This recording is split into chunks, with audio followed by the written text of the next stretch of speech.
Hi every one shot സീരീസിൽ ഇന്ന് നമ്മൾ ഡിസ്കസ് ചെയ്യുന്നത് dual nature of matter and radiation ആണ്. സോ നമ്മൾ നേരെ ചാപ്റ്ററിലേക്ക് കിടക്കുകയാണ്. വളരെ ചെറിയ ചാപ്റ്ററാണ്, പെട്ടെന്ന് പഠിച്ചെടുക്കാൻ പറ്റും. പക്ഷേ നീറ്റിന് ക്വസ്റ്റ്യൻ ചോദിക്കുന്ന ചാപ്റ്ററാണ്. അപ്പോൾ കുറഞ്ഞ സമയം കൊണ്ട് നമുക്ക് കുറേ ക്വസ്റ്റ്യൻസ്, കുറേ മാർക്ക് സ്കോർ ചെയ്യാൻ പറ്റുന്ന ഒരു ചാപ്റ്ററാണ് ഡുവൽ നേച്ചർ. കുറേ മാർക്ക് എന്ന് പറഞ്ഞാൽ 8 മാർക്ക് വരെ, 2 ക്വസ്റ്റ്യൻ വരെ നമുക്ക് ഇതിൻ്റെ അകത്തുനിന്ന് എക്സ്പെക്ട് ചെയ്യാം. നമുക്ക് dual nature of matter and റേഡിയേഷനിൽ മാറ്ററിൻ്റെ ഡുവൽ നേച്ചർ, മാറ്റർ എന്ന് പറഞ്ഞാൽ പാർട്ടിക്കിളുടെ 2 നേച്ചർ എന്ന് പറയുമ്പോൾ പാർട്ടിക്കിളിൻ്റെ പാർട്ടിക്കിൾ നേച്ചറും വേവ് നേച്ചറും. നമ്മൾ പാർട്ടിക്കിൾ നേച്ചർ കൊണ്ട് ഉദ്ദേശിക്കുന്നത് എനർജി മൊമെൻറ്റവും ട്രാൻസ്ഫർ ചെയ്യപ്പെടുന്നുണ്ടെങ്കിൽ അത് പാർട്ടിക്കിൾ നേച്ചറാണ്. സോ ഒരു പാർട്ടിക്കിളിൻ്റെ എനർജി മൊമെൻറ്റവും മറ്റൊരു ഒബ്ജക്റ്റിലേക്ക് ട്രാൻസ്ഫർ ചെയ്യപ്പെടുന്നുണ്ടെങ്കിൽ അത് പാർട്ടിക്കിൾ നേച്ചറിൻ്റെ എക്സാമ്പിളാണ്.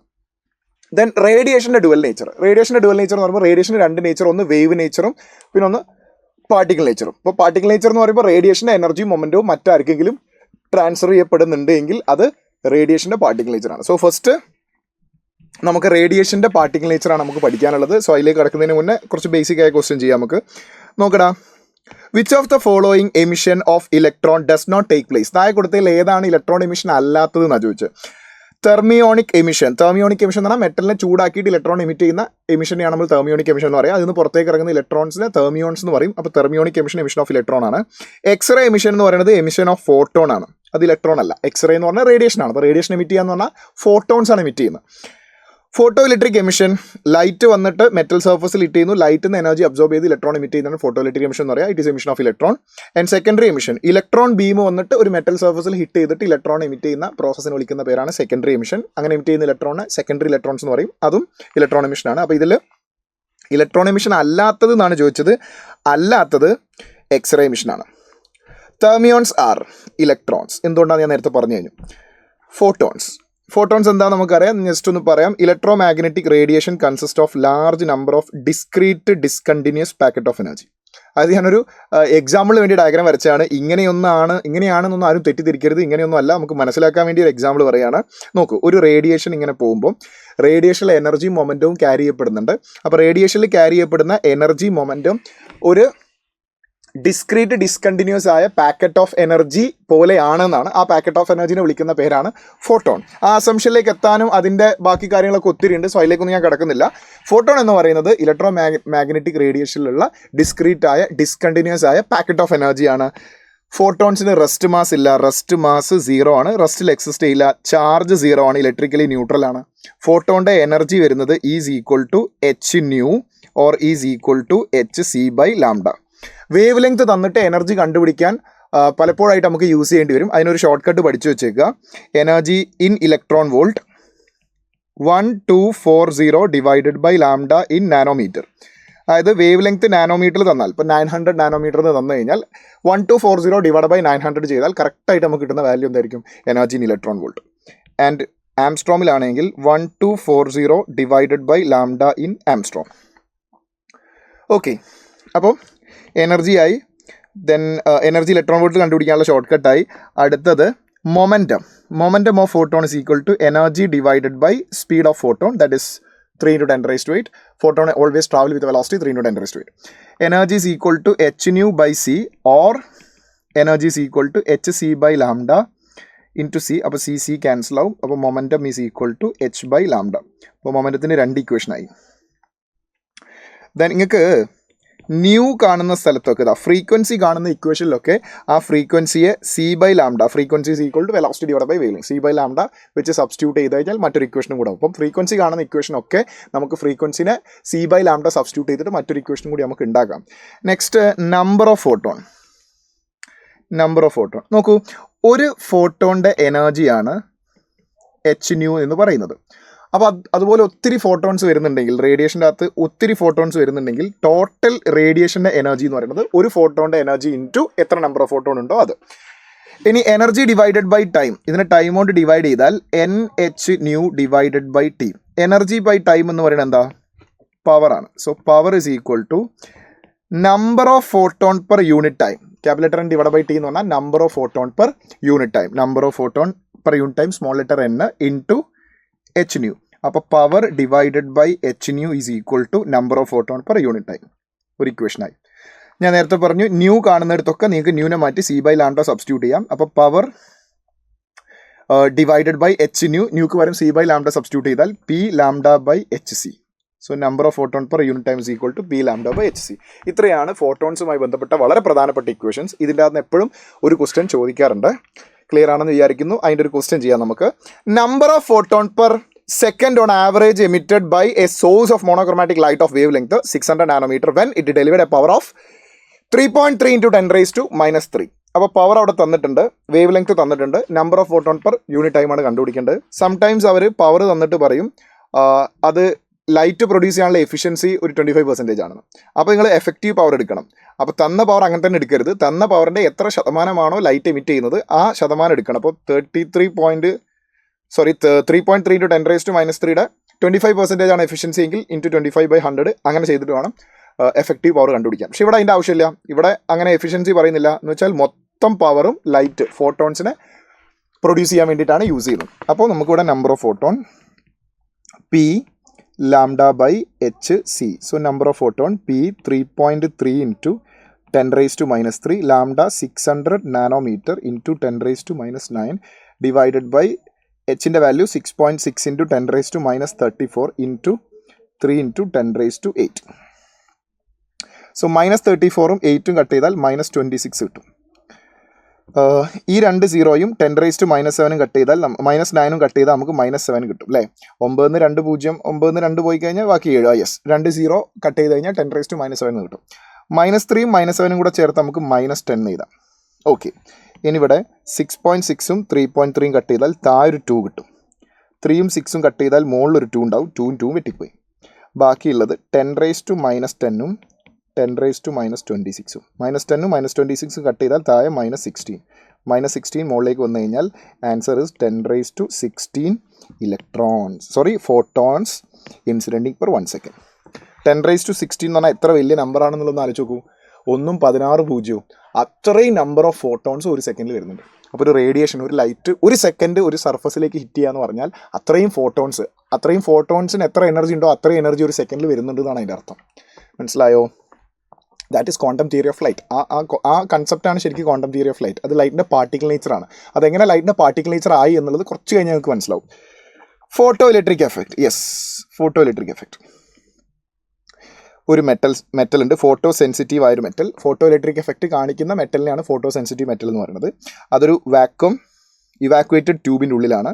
ഇവിടെ ഒരു കളക്ടർ പ്ലേറ്റ് ഉണ്ട്. ഇനീഷ്യലി അതിൻ്റെ പൊട്ടൻഷ്യൽ പോസിറ്റീവാണ്.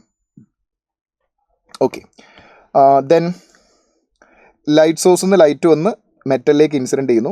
അപ്പോൾ ലൈറ്റിൽ നിന്ന് വരുന്ന എനർജി മെറ്റൽ അബ്സോർബ് ചെയ്യുന്നു. എന്നിട്ട് ആ എനർജി ഉപയോഗിച്ചിട്ട് ഇലക്ട്രോൺ പുറത്തേക്ക് ഇറങ്ങുന്നു. ആ ഇലക്ട്രോണിനെ പോസിറ്റീവ് ആയ കളക്ടർ പ്ലേറ്റ്, ഇലക്ട്രോണിൻ്റെ ചാർജ് നെഗറ്റീവ് അല്ലേ, അപ്പോൾ അതിനെ അട്രാക്ട് ചെയ്തിട്ട് കളക്ടർ പ്ലേറ്റ് കളക്ട് ചെയ്യുന്നു. ആ ഇലക്ട്രോൺ ഫ്ലോ സർക്യൂട്ടിൽ ഉണ്ടാവുന്നു. അങ്ങനെ സർക്യൂട്ടിൽ ഒരു കറണ്ട് ഉണ്ടാവുന്നു. അങ്ങനെ emission of electron from a metal surface is called photo electric effect. അതുവഴി പുറത്തേക്ക് ഇറങ്ങുന്ന electron is called photo electron.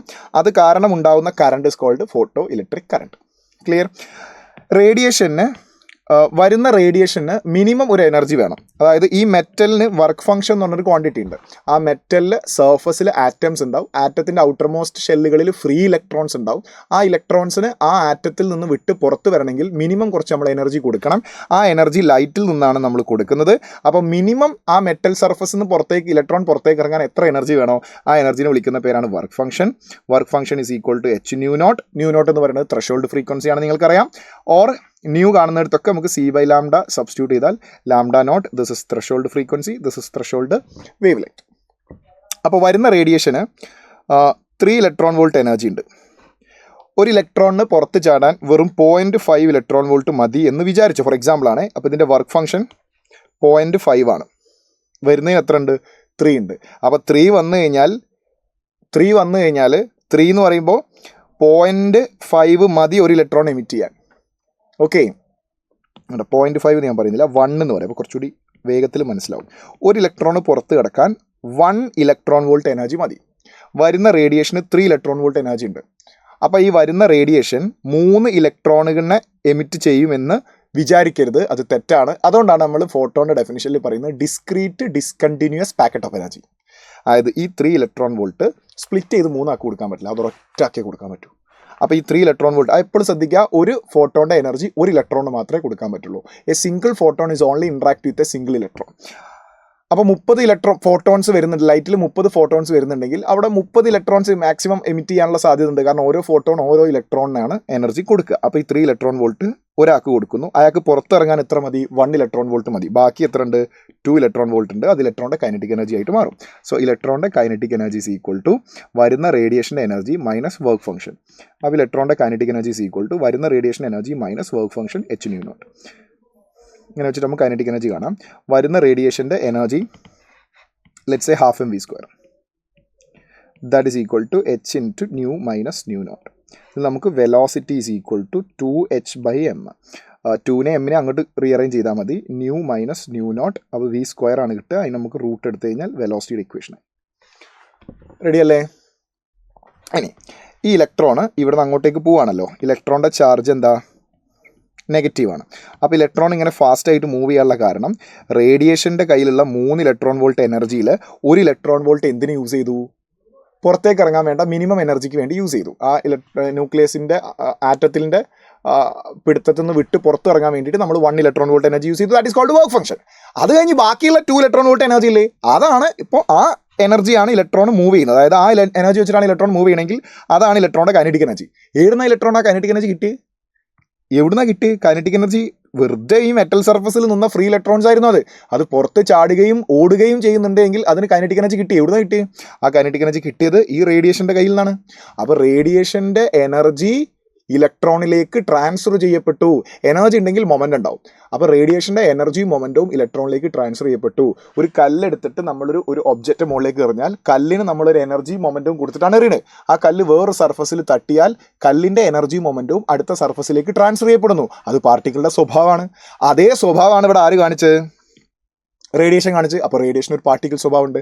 അപ്പോൾ റേഡിയേഷൻ്റെ ഉള്ളിൽ പാർട്ടിക്കിൾസിനെ പോലത്തെ അങ്ങനെ അല്ല കേട്ടോ, നമ്മൾ ആ കോൺസെപ്റ്റിലേക്ക് എത്തുകയാണ്. പാർട്ടിക്കിളിനെ പോലെ പാക്കറ്റ് ഓഫ് എനർജീസ് ഉണ്ട്. അതിങ്ങനെ വന്നിട്ട് ഒരു എനർജി കംപ്ലീറ്റ് ആയിട്ട് ആർക്ക് കൊടുക്കുന്നു? ഇലക്ട്രോൺ കൊടുക്കുന്നു. അപ്പോൾ റേഡിയേഷൻ എനർജി ഇലക്ട്രോണിലേക്ക് ട്രാൻസ്ഫർ ചെയ്തുവെങ്കിൽ അത് റേഡിയേഷൻ്റെ പാർട്ടിക്കിൾ നേച്ചറാണ്. So photo electric effect is a practical example for particle nature of light. Clear ആണോ?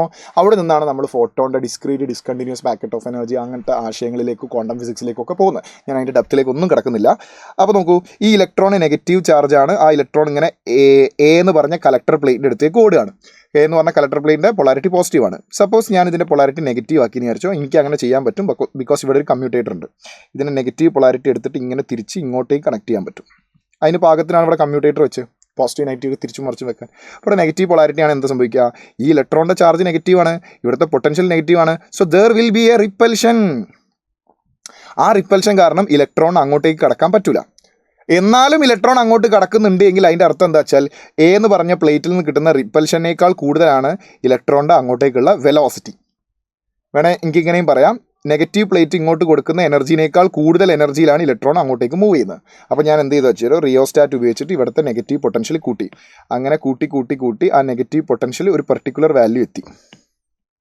അപ്പോൾ എന്താ സംഭവിച്ചു വെച്ചാൽ ഇലക്ട്രോണിൻ്റെ അവിടെ നിന്ന് ഇങ്ങോട്ടേക്ക് വരാനുള്ള ഫോഴ്സോ എനർജിയോ അതിനെ പൂർണ്ണമായിട്ടും ഈ നെഗറ്റീവ് പൊട്ടൻഷ്യൽ ഉപയോഗിച്ചിട്ട് അതിനെ സ്റ്റോപ്പ് ചെയ്തു.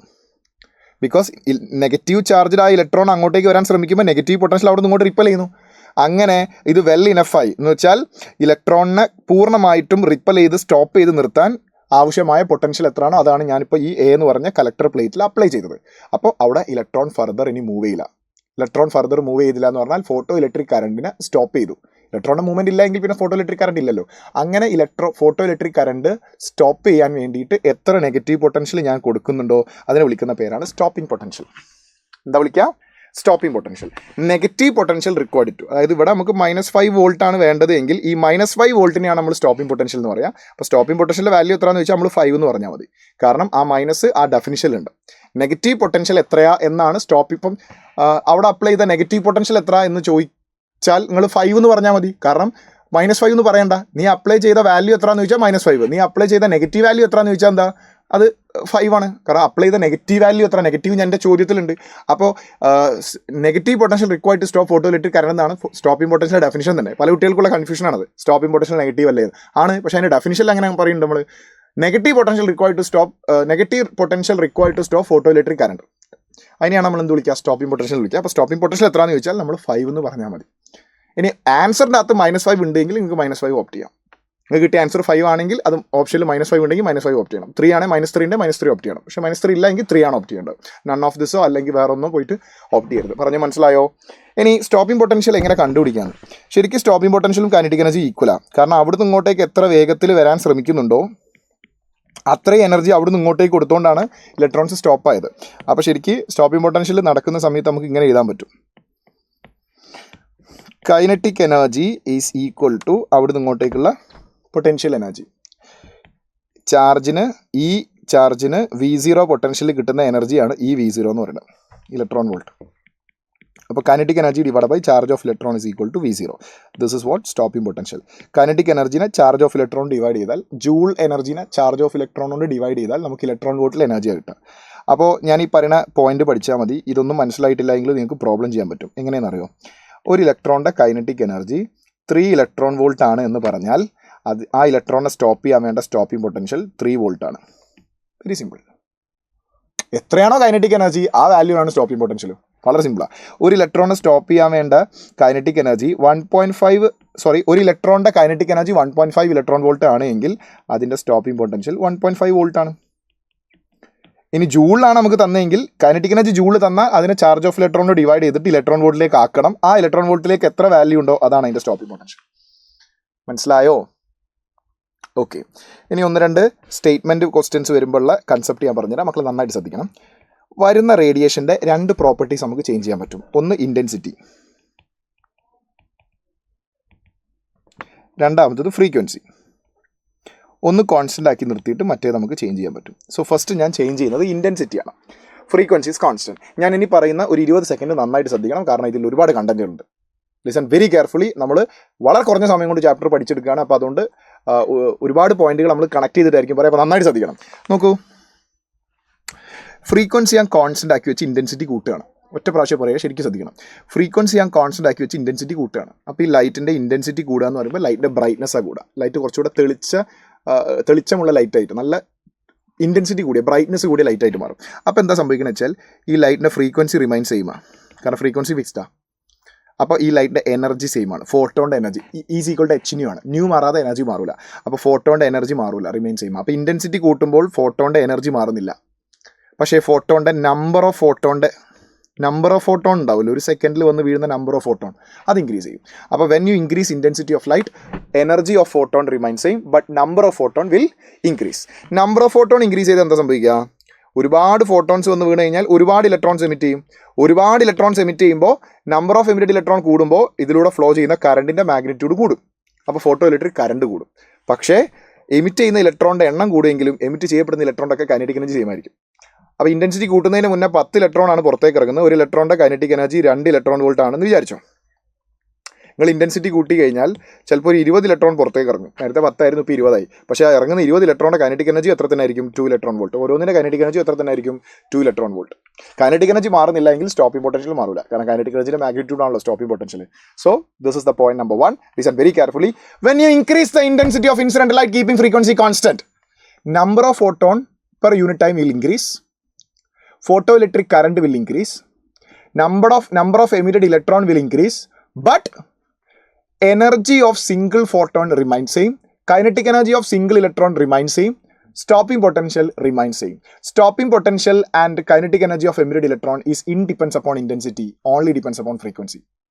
Photoelectric current, number of emitted electron is depends upon intensity, independence upon frequency. Okay, അടുത്തതിൽ ഞാൻ ഇൻറ്റൻസിറ്റി ഫിക്സ്ഡ് ആക്കി വെച്ച് ഫ്രീക്വൻസി കൂട്ടി. അപ്പോൾ എന്താ സംഭവിക്കുക വെച്ചാൽ കളർ മാറി. ഫ്രീക്വൻസി കൂടുമ്പോൾ കളർ മാറും. Number of photons remain same ആയിരിക്കും. ഇതിൽ വരുന്ന ഒരു സെക്കൻഡിൽ 10 ഫോട്ടോൺ ആണെങ്കിൽ ഫ്രീക്വൻസി കൂട്ടിയാലും ആ 10 ഫോട്ടോൺ തന്നെ വരുള്ളൂ. പക്ഷേ വരുന്ന ഓരോ ഫോട്ടോണിൻ്റെ എനർജി കൂടിയിട്ടുണ്ടാവും. ഓരോ ഫോട്ടോണിൻ്റെ എനർജി കൂടിയാൽ പുറത്തേക്ക് ഇറങ്ങുന്ന ഓരോ ഇലക്ട്രോണിൻ്റെ എനർജി കൂടും. ഓരോ ഇലക്ട്രോണിൻ്റെ എനർജി കൂടിയാൽ അവരെ സ്റ്റോപ്പ് ചെയ്യാൻ മോർ സ്റ്റോപ്പിംഗ് പൊട്ടൻഷ്യൽ വേണ്ടി വരും. So when you increase the frequency, number of photons remain same, photoelectric current remain same, number of emitted electron remains same, but energy of single photon will increase. Kinetic energy of emitted electron will increase. Stopping potential is also increase. So stopping potential is only depends upon frequency. പിന്നെ work ഫംഗ്ഷനെ depend ചെയ്യും. മെറ്റലിൻ്റെ work ഫംഗ്ഷനെ depend ചെയ്യും stopping potential. കാരണം ഇപ്പോൾ ഇതിൻ്റെ work function 1 electron volt ആണ്, വരുന്നത് 3 ഇലക്ട്രോൺ വോൾട്ടുള്ള ലൈറ്റ് ആണ്. അപ്പോൾ 2 ഇലക്ട്രോൺ വോൾട്ട് ആയിരിക്കും കൈനറ്റിക് എനർജി, 2 വോൾട്ട് ആയിരിക്കും സ്റ്റോപ്പിംഗ് പൊട്ടൻഷ്യൽ. ഞാൻ ഈ മെറ്റൽ മാറ്റിയിട്ട് മറ്റൊരു മെറ്റൽ വെച്ചു. അതിൻ്റെ വർക്ക് ഫംഗ്ഷൻ 2 ഇലക്ട്രോൺ വോൾട്ട് ആണ്. വരുന്നത് 3 ഇലക്ട്രോൺ വോൾട്ട് ആണെങ്കിൽ 2 വർക്ക് ഫംഗ്ഷൻ ഉപയോഗിക്കും, ബാക്കി 1 ഇലക്ട്രോൺ വോൾട്ട് എനർജി ആവുള്ളൂ. അപ്പോൾ സ്റ്റോപ്പിംഗ് പൊട്ടൻഷ്യൽ 1 വോൾട്ട് മതി. അപ്പോൾ മെറ്റലിൻ്റെ നേച്ചറിനെയും വർക്ക് ഫംഗ്ഷനെ ഡിപ്പെൻഡ് ചെയ്യും. ഞാനിപ്പോൾ പറയുന്നത് വരുന്ന ലൈറ്റിൻ്റെ പ്രോപ്പർട്ടി മാറുമ്പോൾ എന്തൊക്കെ സംഭവിക്കുന്നതാണ്. അപ്പോൾ stopping potential is depends upon frequency, kinetic energy is depends upon frequency, independs upon intensity. Number of emitted electron photoelectric current is depends upon intensity but independs upon frequency. അത് കറക്റ്റായിട്ട് എവിടെയെങ്കിലും എഴുതി വെച്ച് ക്ലിയർ ആയിട്ട് പഠിച്ചു പോവുക. ഓൾറെഡി പഠിച്ച ആൾക്കാർ അതൊന്ന് റിവൈസ് ചെയ്ത് വെച്ചേക്കാം. റെഡിയാണോ? ഒരു ക്വസ്റ്റൻ നോക്ക്. If 2 metals A and B, 2 metal ഉണ്ട്, എയും ബിയും. എയിലേക്കും ബിയിലേക്കും ഒരേ ലൈറ്റാണ് വരുന്നത്. വരുന്ന ലൈറ്റിൻ്റെ വേവ് ലെങ്ത് 350 നാനോമീറ്റർ. ഇവിടെയും 350 നാനോമീറ്റർ. എൻ്റെ വർക്ക് ഫംഗ്ഷൻ 4.8 ഇലക്ട്രോൺ വോൾട്ട് ആണ്. എന്ന് വെച്ചാൽ 4.8 ഇലക്ട്രോൺ വോൾട്ട് എനർജി വന്നാലേ ഇലക്ട്രോൺസ് എമിറ്റ് ചെയ്യുള്ളൂ. ബീൻ്റെ വർക്ക് ഫംഗ്ഷൻ 2.2 ഇലക്ട്രോൺ വോൾട്ട് ആണ്. എന്ന് വെച്ചാൽ 2.2 ഇലക്ട്രോൺ വോൾട്ട് ഉള്ള ലൈറ്റ് വന്നാൽ അതിൽ ഫോട്ടോ ഇലക്ട്രിക് എഫക്റ്റ് നടക്കും, ഇലക്ട്രോൺ എമിറ്റ് ചെയ്യും. എങ്കിൽ കറക്റ്റ് ഓപ്ഷൻ ഏതാണ്? അപ്പോൾ വരുന്ന ലൈറ്റിൻ്റെ എനർജി ആദ്യം കണ്ടുപിടിക്കുക. അത് കണ്ടുപിടിക്കാൻ എളുപ്പമാണ്. നാനോമീറ്ററിലാണ് തന്നത്. അപ്പോൾ 1240 divide by lambda nanometre 350 cut ചെയ്താൽ 124 divide by 35 that is equal to 3 point something. ആ സംതിങ് എത്ര എന്ന് അറിയേണ്ട ആവശ്യം നമുക്കില്ല. കാരണം വരുന്ന റേഡിയേഷൻ്റെ എനർജി 3 പോയിൻറ്റ് സംതിങ്ങേ ഉള്ളൂ. മെറ്റൽ എ എന്നൊരു ഇലക്ട്രോൺ പുറത്ത് പോകണമെങ്കിൽ 4.8 വേണം. മെറ്റൽ എന്ന് ഫോട്ടോ ഇലക്ട്രിക് എഫക്റ്റ് നടക്കൂല. For metal no photo electric effect. Metal ബിക്ക് ഫോട്ടോ ഇലക്ട്രിക് എഫക്റ്റ് നടക്കാൻ 2.2 മതി. വരുന്ന ആൾക്ക് 3 പോയിന്റ് ഉണ്ട്. ആ പോയിന്റ് എത്ര നമുക്കറിയണോ? വേണ്ട, 2.2നേക്കാൾ കൂടുതലാണെന്ന് മനസ്സിലായാൽ മതി. കാരണം ഓപ്ഷൻസിനകത്ത് കൈനറ്റിക് എനർജി ഒന്നല്ല കണ്ടുപിടിക്കേണ്ടത്, ഓപ്ഷൻ്റെ അത് നടക്കുമോ നടക്കൂല എന്ന് അറിയേണ്ടത്. അപ്പോൾ ബിയിൽ നടക്കും. B will not emit photo electron, തെറ്റല്ലേ? Both A and will emit, തെറ്റല്ലേ? Both A and B will not, തെറ്റല്ലേ? ബി വില്ലല്ലേ? A will not emit photo electrons, B will emit photo electron. So among the option D is the right one. Factors affecting stopping potential. Stopping potential effect ചെയ്യുന്ന factors ഇവിടെ നോക്ക്. Intensity increase ചെയ്തു. Intensity increase ചെയ്താൽ kinetic energy remains ചെയ്യും, stopping potential remains ചെയ്യും. പക്ഷേ current കൂടും. അപ്പോൾ നോക്ക്, 3 ഇൻറ്റൻസിറ്റിയിലുള്ള കറണ്ടിൻ്റെ ഗ്രാഫ്. അത് വൈ ആക്സിസിൽ ഫോട്ടോ ഇലക്ട്രിക് കറണ്ട്, എക്സ് ആക്സിസിൽ പൊട്ടൻഷ്യൽ. അപ്പോൾ ഇൻറ്റൻസിറ്റി കൂട്ടിയ ഗ്രാഫ് അത്. ഇൻറ്റൻസിറ്റി കൂടുന്നതിനനുസരിച്ച് ഇൻറ്റൻസിറ്റി I3 എന്ന് പറഞ്ഞാൽ ഇൻറ്റൻസിറ്റി വളരെ കൂടുതലാണ്. അതിനനുസരിച്ച് ഇതാ വൈ ആക്സിസ് ഇങ്ങനെ കൂടി വരുന്നത്, ഫോട്ടോ ഇലക്ട്രിക് കറണ്ട് കൂടുന്നുണ്ട്. പക്ഷേ ആ എല്ലാവർക്കും വേണ്ട സ്റ്റോപ്പിംഗ് പൊട്ടൻഷ്യൽ, കറണ്ട് 0 ആവാൻ, കറണ്ട് എന്ന് പറഞ്ഞാൽ വൈ കോർഡിനേറ്റ് 0 ആകാൻ വേണ്ട പൊട്ടൻഷ്യൽ, സ്റ്റോപ്പിംഗ് പൊട്ടൻഷ്യൽ 3 പേർക്കും സെയിം ആണ്. ഇനി ഫ്രീക്വൻസി ഇൻക്രീസ് ചെയ്താൽ എനർജി ഇൻക്രീസ് ചെയ്യും, കൈനറ്റിക് എനർജി ഇൻക്രീസ് ചെയ്യും, സ്റ്റോപ്പിംഗ് പൊട്ടൻഷ്യൽ ഇൻക്രീസ് ചെയ്യും. പക്ഷേ ഫ്രീക്വൻസി ഇൻക്രീസ് ചെയ്താൽ ഫോട്ടോ ഇലക്ട്രിക് കറണ്ട് സെയിം ആയിരിക്കും. ഇപ്പോൾ 3 ഫ്രീക്വൻസിയിലും ഒരേ ഫോട്ടോ ഇലക്ട്രിക് കറണ്ടാണ്. പക്ഷേ 3 ഫ്രീക്വൻസിക്കും ഡിഫറൻറ്റ് സ്റ്റോപ്പിംഗ് പൊട്ടൻഷ്യലാണ്. അതിൽ ഏറ്റവും സ്റ്റോപ്പിംഗ് പൊട്ടൻഷ്യൽ ഉണ്ടാവുക ഏറ്റവും കൂടുതൽ ഫ്രീക്വൻസി ഉള്ള ലൈറ്റ് വന്ന് ഇൻസിഡൻറ്റ് ചെയ്യുമ്പോഴായിരിക്കും. ഓക്കെ. ഇനി വരുന്ന ലൈറ്റിൻ്റെ ഇൻറ്റൻസിറ്റി കൂട്ടിയാൽ, ഇങ്ങനെ വരുന്ന ലൈറ്റിൻ്റെ ഇൻറ്റൻസിറ്റി കൂട്ടിയാൽ വരുന്ന ലൈറ്റിലെ നമ്പർ ഓഫ് ഫോട്ടോൺസ് കൂടും. അപ്പോൾ എമിറ്റഡ് ഇലക്ട്രോണിൻ്റെ എണ്ണം കൂടും, ഫോട്ടോ ഇലക്ട്രിക് കറണ്ട് കൂടും. So intensity increases, photo electric current also increases. അടുത്ത സ്റ്റോപ്പിംഗ് പൊട്ടൻഷ്യൽ കൈനറ്റിക് എനർജിൻ്റെ ഗ്രാഫാണ്. നോക്കൂ, kinetic energy is equal to വരുന്ന ലൈറ്റിൻ്റെ എനർജി മൈനസ് വർക്ക് ഫംഗ്ഷൻ. നമുക്കിങ്ങനെ എഴുതാം, Y is equal to mx plus C. വൈൻ്റെ സ്ഥാനത്ത് കൈനറ്റിക് എനർജി, എക്സ് ആക്സിസിൽ ഫ്രീക്വൻസി. അപ്പോൾ ഇതൊരു സ്ട്രെയിറ്റ് ലൈൻ്റെ ഷേപ്പിൽ വരും. സ്ലോപ്പ് പോസിറ്റീവാണ് അല്ലേ? Slope is equal to m, അത് പോസിറ്റീവാണ്. Y intercept -5. Y intercept work function. ഗ്രാഫിൻ്റെ ഷേപ്പ് ഇങ്ങനെ ഉണ്ടാവുക. ഇത് Y intercept, slope positive m, Y ആക്സിസിൽ കൈനറ്റിക് എനർജി, എക്സ് ആക്സിസിൽ ഫ്രീക്വൻസി. റെഡിയാണോടാ? ഇതായിരിക്കും ത്രെഷോൾഡ് ഫ്രീക്വൻസി. ഇനി അടുത്തത് ഈ ഇക്വേഷനെ kinetic energy is equal to h nu - 5. ഈ ഇക്വേഷനെ ചാർജ് ഓഫ് ഇലക്ട്രോണിനെ കൊണ്ട് ഡിവൈഡ് ചെയ്യാം. അപ്പോൾ നമുക്കിവിടെ kinetic energy divide by charge of electron ചെയ്ത് കഴിഞ്ഞാൽ kinetic energy in electron volt കിട്ടും. Kinetic energy in electron volt എന്ന് പറഞ്ഞാൽ സ്റ്റോപ്പിംഗ് പൊട്ടൻഷ്യലാണ്. Stopping potential is equal to h/e into nu minus 5/e.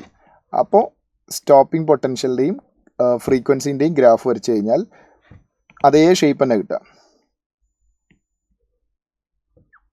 കാരണം ഇക്വേഷൻ ഓഫ് സ്ട്രെയിറ്റ് ലൈൻ തന്നെയാണ് ഇതും. y is equal to mx plus c. ഇവിടെ slope മാറും. എമ്മിൻ്റെ സ്ഥാനത്ത് വരുന്നത് h/e ആണ്. Slope h/e. വൈ ആക്സിസിൽ സ്റ്റോപ്പിംഗ് പൊട്ടൻഷ്യൽ, എക്സ് ആക്സിൽ frequency, Y intercept 5/e. So Y intercept 5/e അത് നെഗറ്റീവാണ്. അപ്പോൾ ഇവിടുന്ന് ഇങ്ങനെ ഗ്രാഫ് വരും. സ്ലോപ്പ് h/e ആണ് കേട്ടോ വരിക. ക്ലിയർ ആണോ? അപ്പോൾ കൈനറ്റിക് എനർജി ഫ്രീക്വൻസി ഗ്രാഫ് വളരെ ഇമ്പോർട്ടൻ്റ് ആണ്. കൈനറ്റിക് എനർജി ഫ്രീക്വൻസി ഗ്രാഫിൻ്റെ സ്ലോപ്പ് എച്ചും സ്റ്റോപ്പിംഗ് പൊട്ടൻഷ്യൽ ഫ്രീക്വൻസി ഗ്രാഫിൻ്റെ സ്ലോപ്പ് h/e. റെഡി? ഓക്കെ, അതാണ് ഞാൻ നേരത്തെ പറഞ്ഞ കാര്യം. സ്റ്റോപ്പിംഗ് പൊട്ടൻഷ്യൽ വേഴ്സസ് ഫ്രീക്വൻസി ഗ്രാഫിൻ്റെ slope it's a straight line with slope positive h/e. Straight line with slope h/e. That is option D. ഇത് കൈനറ്റിക് എനർജി ഫ്രീക്വൻസി ഗ്രാഫ് ആണെങ്കിൽ slope വെറും h ആണ് വരിക. Got it? When a light of frequency 2 nu, where nu is the threshold frequency incident on a metal, the maximum velocity of emitted electron is v1. അപ്പോൾ നമുക്ക് v1 is equal to velocity equation നമ്മൾ നേരത്തെ പഠിച്ചാലേ 2h/m into വരുന്ന റേഡിയേഷൻ്റെ energy 2 times of threshold frequency minus threshold frequency. അപ്പോൾ v1 is equal to root of 2h/m 2 nu 0 minus nu 0. Okay, ഇനി v2 എന്താ? When the frequency of radiation increases 5 nu 0 the maximum velocity. അപ്പോൾ v2 is equal to root of 2h/m 5 nu 0 ആണ് വരുന്ന റേഡിയേഷൻ്റെ frequency minus nu 0. അപ്പോൾ v2 is equal to root of 2h/m 5 nu 0 minus nu 0 4 nu 0. 4 റൂട്ടിൻ്റെ പുറത്തേക്ക് എടുത്താൽ v2 is equal to 2 into root of 2h/m nu 0. ഇതെന്താ സാധനം? Root of 2h/m nu 0 എന്ന് പറഞ്ഞാൽ പഴയ വെലോസിറ്റിയാണ്. So v2 is equal to 2 times of v1. അപ്പോൾ v1 divided by v2 1/2. That is 1:2. Option A is the right answer. v1 divided by v2 is equal to 1/2. Option A is the right answer. Clear ആണോ? Okay, നമ്മൾ അടുത്ത ടോപ്പിക്കിലേക്ക് കിടക്കുകയാണ്. Dual nature of മാറ്ററിൻ്റെ dual nature. മാറ്ററിന് particle nature ഉണ്ട്, energy momentum transfer ചെയ്യപ്പെടും. മാറ്ററിന് വേവ് നേച്ചർ ഉണ്ട്. അതിൻ്റെ ബാക്കി ഡീറ്റെയിലേക്ക് ഞാൻ കിടക്കുന്നില്ല. അക്കോർഡിംഗ് ടു ഡി ബ്രോയി, ഏതൊരു പാർട്ടിക്കിളിലും വെലോസിറ്റി ഉണ്ടെങ്കിൽ മൊമെൻ്റ് ഉണ്ടാവും. മൊമെൻ്റ് ഉണ്ടെങ്കിൽ അതിനൊരു വേവ് ക്യാരക്ടറിസ്റ്റിക് ഉണ്ട്. That is called matter wave, അല്ലെങ്കിൽ പാർട്ടിക്കിൾ വേവ്, അല്ലെങ്കിൽ ഡി ബ്രോയ് വേവ്. ആ വേവിൻ്റെ വേവ് ലെങ്ത്തിനാണ് നമ്മൾ ഡി ബ്രോയ് വേവ് ലെങ്ത് എന്ന് പറയുക. De Broglie wave length is equal to h/mv, Planck's constant divided by momentum. Momentum in terms of kinetic energy, momentum is equal to root of 2m kinetic energy. അപ്പം d Broglie wavelength is equal to h divided by root of 2m ke. Okay. ഇനി kinetic energy, thermal neutron.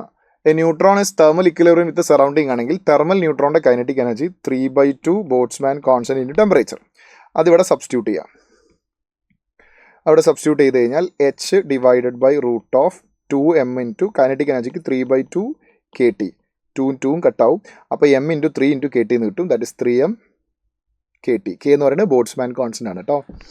Okay, ഇനി charged പാർട്ടിക്കിളുടെ kinetic energy accelerating under V voltage. Charged പാർട്ടിക്കിളുടെ kinetic energy നമുക്ക് QV എഴുതാം. ഈ V എന്ന് പറയുന്നത് voltage ആണ് കേട്ടോ, പൊട്ടൻഷ്യൽ ഡിഫറൻസ് വോൾട്ടേജ്. അപ്പോൾ കൈനറ്റിക് എനർജിക്ക് നമുക്ക് QV സബ്സ്റ്റിറ്റ്യൂട്ട് ചെയ്ത് കഴിഞ്ഞാൽ h divided by root of 2m QV. ഇത്രയാണ് ഡി ബ്രോയ് വേവ്ലെങ്ത്തിന്റെ വളരെ പ്രധാനപ്പെട്ട ഇക്വേഷൻസ്. ഒരു കണ്ടീഷനല്ല, ഒരു ഡാറ്റയും കൂടെ ഞാൻ പറയാം, വളരെ ഇമ്പോർട്ടൻ്റ് ആണ്. പ്രോട്ടോണിൻ്റെ മാസ് m ആണ്, ചാർജ് q ആണ്. ഡ്യൂട്രോണിൻ്റെ മാസ് 2m ആണ്, ചാർജ് q ആണ്. ആൽഫ പാർട്ടിക്കിളുടെ മാസ് 4m, ചാർജ് 2q. ഈ ഡാറ്റ നമുക്ക് ആവശ്യമുണ്ടാവും റേഷ്യോ ഒക്കെ ചെയ്യുന്ന സമയത്ത്. അറിയാം നിങ്ങൾക്ക് എങ്ങനെയാണ് അതിൽ ക്വസ്റ്റ്യൻ വരുന്നത്, നമ്മൾ പലപ്പോഴും ചെയ്ത് പഠിച്ചാണ്. സോ അത് മറന്നു പോകരുത് എന്നാണ് ഞാനിപ്പോൾ സൂചിപ്പിച്ചത്. ദെൻ തെർമൽ ന്യൂട്രോണെ സംബന്ധിച്ചിടത്തോളം ന്യൂട്രോൺ ആക്സിലറേറ്റ് ചെയ്യപ്പെടുകയാണ് അണ്ടർ T ടെമ്പറേച്ചർ. T കെൽവിൽ തന്നെ എടുക്കണം കേട്ടോ. h കോൺസ്റ്റൻ്റ് ആണ്, ബോൾട്സ്മാൻ കോൺസ്റ്റൻ്റ് ആണ്, മാസ് ഓഫ് ന്യൂട്രോൺ കോൺസ്റ്റൻ്റ് ആണ്. പിന്നെ അവിടെ പ്രോബ്ലം വരുമ്പോൾ വാരിയബിൾ ടെമ്പറേച്ചർ മാത്രമാണ്. അപ്പോൾ ഇതിൻ്റെയൊക്കെ വാല്യൂസ് അതിൽ കൊടുത്തു കഴിഞ്ഞാൽ നമുക്കൊരു ആൻസർ കിട്ടുമല്ലോ, പഠിച്ചാൽ എളുപ്പമാണ്. അപ്പോൾ ഒരു തെർമൽ ന്യൂട്രോൺ 300 കെൽവിൽ ആക്സിലറേറ്റ് ചെയ്യപ്പെടുന്നു എന്ന് പറയുമ്പോൾ ഡി ബ്രോയ് വേവ്ലെങ്ത് കണ്ടുപിടിക്കാൻ h ബൈ റൂട്ട് ഓഫ് ആ സാധനം ഒന്നും എടുക്കണ്ട, അതിൻ്റെയൊക്കെ വാല്യൂ സബ്സ്റ്റിറ്റ്യൂട്ട് ചെയ്താൽ 30.83 divide by root T angstrom. ആ ടീൻ്റെ വാല്യൂ മാത്രം സബ്സ്റ്റിറ്റ്യൂട്ട് ചെയ്താൽ മതി, ടെമ്പറേച്ചറിൻ്റെ വാല്യൂ മാത്രം സബ്സ്റ്റിറ്റ്യൂട്ട് ചെയ്താൽ മതി. Should be in kelvin. ഇനി ഒരു ഇലക്ട്രോണ് V വോൾട്ടേജിൽ ആക്സിലറേറ്റ് ചെയ്യാണ്. V വോൾട്ടേജിൽ ഇലക്ട്രോൺ ആക്സിലറേറ്റ് ചെയ്യുമ്പോൾ h divided by root of 2mq. ഇത് അത്രയും കോൺസ്റ്റൻ്റ് ആണ്. h mass of electron, charge of electron constant ആണ്. അപ്പോൾ ഒരു ഇലക്ട്രോൺ 100 വോൾട്ടേജിൽ ആക്സിലറേറ്റ് ചെയ്യുന്നു എന്ന് പറയുമ്പോൾ ഇത് മാത്രമേ അവിടെ വാരിയബിൾ ആയിട്ട് വരുള്ളൂ. ബാക്കിയുള്ളതിൻ്റെയൊക്കെ വാല്യൂ നമുക്ക് സബ്സ്റ്റിറ്റ്യൂട്ട് ചെയ്താൽ an electron is accelerating V voltage de Broglie wave length 12.27 divide by root എത്രയാണോ വോൾട്ടേജ് സബ്സ്റ്റിറ്റ്യൂട്ട് ചെയ്താൽ മതി. എത്രയോ തവണ നീറ്റിന് അങ്ങനെ ക്വസ്റ്റ്യൻ ചോദിച്ചിട്ടുണ്ട്. സോ വളരെ ഇമ്പോർട്ടൻ്റ് ആണ്. ഇനി പ്രോട്ടോൺ ആണെങ്കിൽ lambda is equal to 0.286 divide by root V angstrom. Neutron ആണെങ്കിൽ 0.202 divided by root V. V എന്ന് പറയുന്നത് വോൾട്ടേജ് ആണ്. അവർ ആക്സിലറേറ്റിംഗ് വോൾട്ടേജ് ഡയറക്റ്റ് തരിക ചെയ്യുക. Alpha particle is accelerating under 100 voltage. What is a de Broglie wave length? അപ്പോൾ direct അങ്ങ് substitute ചെയ്താൽ മതി. 0.101 divide by root V angstrom. റെഡിയാണോ? ഒരു ക്വസ്റ്റ് നോക്ക്. ഇത് പ്രീവിയസ് ഇയർ ക്വസ്റ്റൻ ആണ്. De Broglie wave length of neutron thermal equilibrium with heavy water at temperature T. നമ്മളിപ്പോൾ പഠിച്ച ഇക്വേഷൻ ആണ്. H divide by root of 3m/kT. Which of the following has longest D Broglie wave length if they are moving with same velocity? ഇപ്പോൾ velocity same ആണെന്ന് പറഞ്ഞാൽ നമുക്ക് de Broglie wave length lambda is equal to h/mv substitute ചെയ്യാം. Velocity എല്ലാവർക്കും same ആണ്. Planck's constant എല്ലാവർക്കും same ആണ്. പിന്നെ ലോങ്ങസ്റ്റ് വേവ് ലെങ്ത് ഉണ്ടാവുക ലൈറ്റ് മാസുള്ള പാർട്ടിക്കിളാണ്. മാസ് വളരെ കുറവുള്ള പാർട്ടിക്കിളാണ്. Neutron, proton, alpha particle. ഇത് ആൽഫയാണ്, ആൽഫ പാർട്ടിക്കിൾ. ന്യൂട്രോണ മാസ് m ആണ്, പ്രോട്ടോണ മാസ് m ആണ്, ആൽഫ പാർട്ടിക്കിൾ 4m ആണ്. ഈ ബീറ്റ പാർട്ടിക്കിൾ എന്ന് പറഞ്ഞാൽ ഇലക്ട്രോൺ ആണ്, അല്ലെങ്കിൽ പോസിട്രോൺ. അവർക്ക് പ്രോട്ടോണിനെക്കാട്ടി എത്രയോ മാസ് കുറവാണ്. പ്രോട്ടോണിൻ്റെ മാസിൻ്റെ പവർ വരുന്നത് 10⁻⁻27 ആണെങ്കിൽ ഇലക്ട്രോണും പോസിട്രോണും -31 ആണ്. അപ്പോൾ ബീറ്റ പാർട്ടിക്കിൾ എന്ന് പറഞ്ഞാൽ ഇലക്ട്രോൺ ആണ്. ലീസ്റ്റ് മാസുള്ള പാർട്ടിക്കിൾ ഫ്രം ദിസ് ഓപ്ഷൻ ബീറ്റയാണ്. അപ്പോൾ longest wave length de Broglie wave length ഉണ്ടാവുക ബീറ്റക്കാണ്. Option D is the right answer. ഇതൊരു കോൺസെപ്റ്റാണ്, അതങ്ങ് പഠിച്ചു വെച്ചേക്കുക. കാരണം നീറ്റിൽ ഒരു തവണ ക്വസ്റ്റ്യൻ ചോദിച്ചിട്ടുണ്ട്. ഒരു ഫോട്ടോൺ എന്ന് പറഞ്ഞാൽ electro magnetic radiation consist of discontinuous packet of energy ഇല്ലേ, ആ പാക്കറ്റ് ഓഫ് എനർജി ആയ ഫോട്ടോൺ. അതൊരു ഫിസിക്കൽ പാർട്ടിക്കിൾ അല്ല, ഒരു ക്വാണ്ടം പാർട്ടിക്കിൾ എന്നൊക്കെ വേണമെങ്കിൽ നമുക്ക് പറയാം. ഒരു ഫോട്ടോണും പിന്നെ ഒരു ഫിസിക്കൽ പാർട്ടിക്കിൾ ഇലക്ട്രോണും, ഇവ രണ്ടുപേരുടെയും എനർജി സെയിം ആണ്. പാർട്ടിക്കിൾ എനർജി എന്ന് പറയുന്നത് കൈനറ്റിക് എനർജിയും ഫോട്ടോണിൻ്റെ എനർജി എന്ന് പറയുന്നത് വേവ്, അതിൻ്റെ എക്സാക്ട് h എന്ന് പറയുന്ന ആ എനർജിയും. ഇതിന് രണ്ടുപേരുടെയും എനർജി സെയിം ആകുമ്പോൾ വേവ് ലെങ്ത് ഡിഫറൻ്റ് ആയിരിക്കും. ഫോട്ടോണിൻ്റെ എനർജി കറസ്പോണ്ടിങ് വേവ് ലെങ്ത്തും ഇലക്ട്രോണിൻ്റെ ഡി ബ്രോയ് വേവ് ലെങ്ത്തും. അപ്പോൾ ഒരേ എനർജിയുള്ള ഫോട്ടോണും ഇലക്ട്രോണും വേവ് ലെങ്ത്ത് ഡിഫറൻ്റ് ആണെങ്കിൽ ആ വേവ് ലെങ്ത്തിൻ്റെ റേഷ്യോൻ്റെ ഇക്വേഷനാണ് C/√2m/e. E എന്ന് പറയുന്നത് രണ്ടുപേരുടെയും സെയിം എനർജി ആയതുകൊണ്ട് ആരുടെയെങ്കിലും ഒരാളുടെ എനർജി, m എന്ന് പറയുന്നത് മാസ് ഓഫ് ഇലക്ട്രോൺ, C എന്ന് പറയുന്നത് വെലോസിറ്റി ഓഫ് ലൈറ്റ് 3×10⁸. പ്രോട്ടോണും ഇലക്ട്രോണും with same wave length, proton അല്ല ഫോട്ടോൺ. നേരത്തെ പറഞ്ഞില്ലേ പാക്കറ്റ് ഓഫ് എനർജി ആയ ഫോട്ടോണും ഇലക്ട്രോണും ഒരേ എനർജി ആണെങ്കിൽ വേവ് ലെങ്ത്ത് ഡിഫറൻ്റ് ആയിരിക്കും, അതിൻ്റെ റേഷ്യോ ആണത്. ഇനി ഫോട്ടോണും ഇലക്ട്രോണും സെയിം വേവ് ലെങ്ത് ആണെങ്കിൽ കൈനറ്റിക് എനർജി ഡിഫറൻ്റ് ആയിരിക്കും. Kinetic energy of electron and energy of photon, അവരുടെ എനർജി ഡിഫറൻ്റ് ആയിരിക്കും. ആ എനർജിയുടെ ratio velocity of the electron divide by 2 times velocity of photon, that is 3×10⁸. അപ്പോൾ എന്താ ഇവിടെ നമ്മൾ പഠിക്കുന്നത്? Photon and electron same energy ആണെങ്കിൽ വേവ് ലെങ്ത്തിൻ്റെ ratio thus. Photon and electron same wave length ആണ്, എനർജിയുടെ റേഷ്യോ. ക്ലിയർ ആണോ? അങ്ങനെയെങ്കിൽ ഈ ക്വസ്റ്റ്യൻ്റെ ആൻസർ നിങ്ങൾ പറയാം. കമൻറ്റ് ബോക്സിൽ കമൻറ്റ് ചെയ്യുക. It's a previous year question. ഇതിൻ്റെ കീ ഒക്കെ നിങ്ങൾക്ക് നന്നായിട്ട് അറിയുന്നതാണ്. Thank you so much. നമുക്ക് അടുത്ത ചാപ്റ്ററിൻ്റെ 1 ഷോട്ടുമായിട്ട് കാണാം. Bye, all the best.